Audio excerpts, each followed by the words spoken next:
আসসালামু আলাইকুম। ওয়ালাইকুম সালাম রহমতুল্লাহ বরকাতুহু।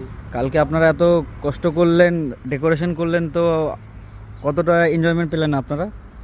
আলহামদুলিল্লাহ, আজ ভোর 5টায় ফজরের নামাজের পরেই একটু পানি নেমেছিল, পানি হয়েছে। তো আমরা যে আজকে 8 মাস 9 মাস ধরে যে কষ্ট করেছি, মেহনত করেছি, দুর্গাপুর মাইনরিটি সোশ্যাল ওয়ার্কার্সের সমস্ত মেম্বাররা যে মেহনত করেছিলেন, তার আজকে ফল।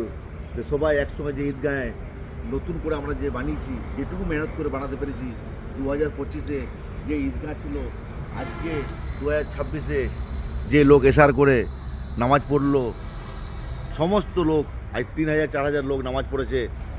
সমস্ত লোক খুশি, খুব আনন্দ পেয়েছে, খুব খুশি হয়েছে আমাদের কাজ দেখে।